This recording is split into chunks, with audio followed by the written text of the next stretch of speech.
मैं देवर के सामने ही कपड़े बदलती थी क्योंकि मेरे देवर देख नहीं सकते थे। मैं अपने देवर को खुद नहलाती, अपने हाथ से खाना खिलाती, उनके कपड़े बदलती, लेकिन कभी ऐसा लगता जैसे वो मुझे घूर रहे हैं।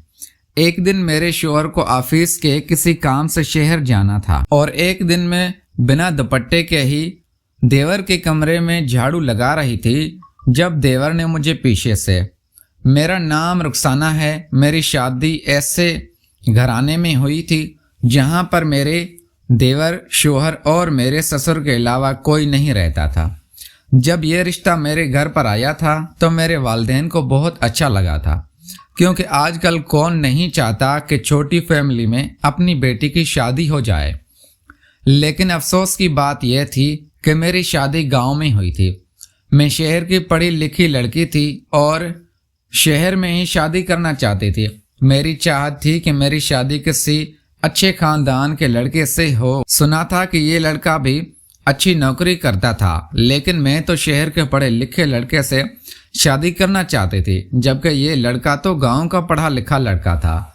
जब मेरे वालिदैन ने मुझे ये बताया कि ये लड़का बहुत अच्छा है और शहर में नौकरी करता है, लेकिन मैं ऐसे लड़के से भी शादी नहीं करना चाहती थी जो कुछ दिनों बाद मुझे छोड़कर शहर चला जाए और मैं उसके बिना ही अपनी ससुराल में रहकर गुजारूं।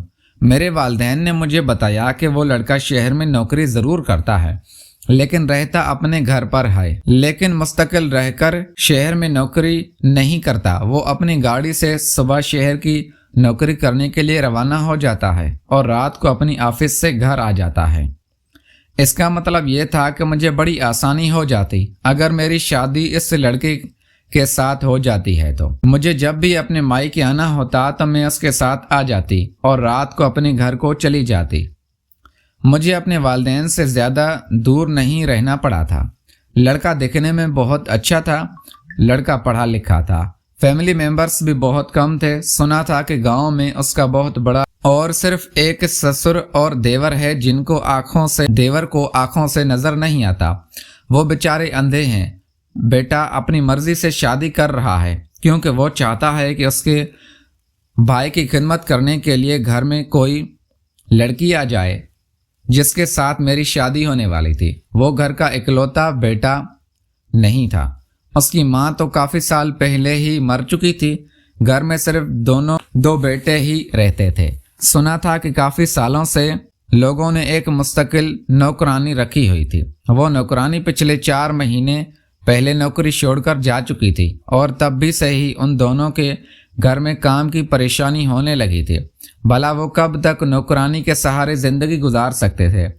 एक न एक दिन तो उनके बेटों ने शादी करनी ही थी। ऐसा नहीं था कि मेरे देवर शुरू से ही अंधे थे। सुना था कि उनकी आंखों की रोशनी लगभग 3 साल पहले ही गई है।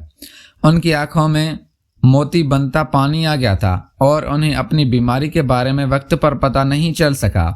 धीरे धीरे उनकी आंखों की रोशनी चली गई और एक दिन ये हुआ कि उनकी आंखों की रोशनी पूरी तरह से जा चुकी थी और उनको दिखाई भी देना बंद हो गया था। यह रिश्ता अच्छा था, मेरे लिए इनकार भी कोई वजह नहीं थी। इसीलिए मेरी शादी बड़े ही सादा तरीके से उस लड़के के साथ हो गई थी।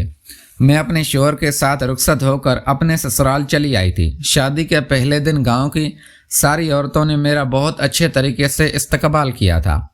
मुझे चारपाई पर बिठाकर सभी लोगों ने गिफ्ट्स दिए थे।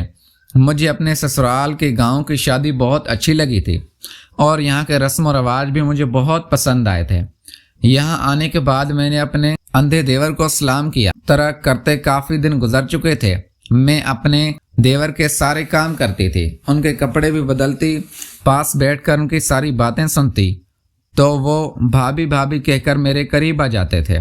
मेरे देवर बहुत अच्छे आदमी थे, उनकी आदत भी बहुत अच्छी थी, लेकिन जब भी घर काम करती थी और मेरी नज़र अपने देवर पर जाती तो ऐसा लग रहा होता था कि जैसे वो मुझे घूर रहे हैं, लेकिन फिर भी मुझे एहसास होता कि वो मुझे कैसे देख सकते हैं। उनकी तो आंखों की रोशनी ही नहीं है। वो मुझे देखकर मुस्कुरा भी रहे होते हैं। कभी कभी मुझे ये बात बड़ी अजीब लगती थी, वो मुझे क्यों देखे जा रहे हैं, पर हर बार मैं ये बात भूल जाती थी कि मेरे देवर एक اچھے اور اندھے آدمی ہیں، وہ اپنی آنکھوں سے کچھ نہیں دیکھ سکتے۔ ہر روز ہمارے گھر پر الگ الگ طریقے کی عورتیں آتی ہیں اور تھوڑی دیر مجھ سے بات چیت کرنے کے بعد چلی جاتی تھی۔ میرے دیور کا کہنا تھا کہ ہمارے گاؤں کے لوگ بہت پیار محبت والے لوگ ہیں۔ ہمارے گاؤں میں جب کوئی نئی حویلی یا نئی دلہن آتی ہے تو یہاں کی عورتیں سے اس کی طرح باتیں کرنے لگ جاتی ہیں۔ میرے سسر اپنے کمرے سے ابھی باہر نکل کر نہیں آتے تھے۔ میں کبھی کبھی اپنے دیور دیکھ کر اپنے دل میں شرم آتی تھی، کیونکہ تھے تو وہ میرے دیور ہی۔ دیور تو ویسے بھی بھائی کی طرح ہوتے ہیں۔ مجھے تو بس ایسے لگتا تھا جیسے میرے دیور سب کے سامنے مجھے گھورتے رہتے ہیں۔ کبھی کبھی تو میں اپنے ماتھے پر بل ڈال کر ان کو گھورنے لگتی تھی۔ میں پاگل ہو گئی تھی، ہر بار یہ بھول جاتی تھی کہ میرے دیور اندھے ہیں، کیونکہ ہمارے گھر میں کبھی کوئی ایسا تھا ہی نہیں، اس لیے مجھے ایسے لوگوں کی عادت بھی نہیں تھی۔ ایسا میرے ساتھ پہلی بار ہو رہا تھا کہ میں اپنے اندھے دیور کے ساتھ رہ رہی تھی۔ میرے شوہر روٹین کے مطابق صبح کے ٹائم پر اپنے آفس کے لیے نکل جاتے تھے اور سارا دن میں اور میرے دیور گھر میں اکیلے رہ جاتے تھے۔ میرے شوہر نے مجھے شادی کی رات ہی سمجھایا تھا کہ تمہیں میرے بھائی کا بہت خیال رکھنا ہے۔ کافی سالوں سے ہمارے گھر پر نوکرانی رہ رہی تھی اور وہ بھائی کا بہت خیال رکھتی تھی، کیونکہ صبح کے ٹائم پر تو میں جاب کے لیے نکل جاتا تھا۔ جب بھائی کی آنکھوں کی روشنی تھی تو تب وہ بھی کھیتوں میں کام کرنے کے لیے چلے جاتے تھے، لیکن جب سے ان کی آنکھوں کی روشنی گئی تھی انہوں نے گھر پر ہی رہنا شروع کر دیا تھا۔ کچھ مہینوں تک نوکرانی نے ساتھ دیا اور اس کے بعد وہ نوکرانی بھی ہمیں چھوڑ کر چلی۔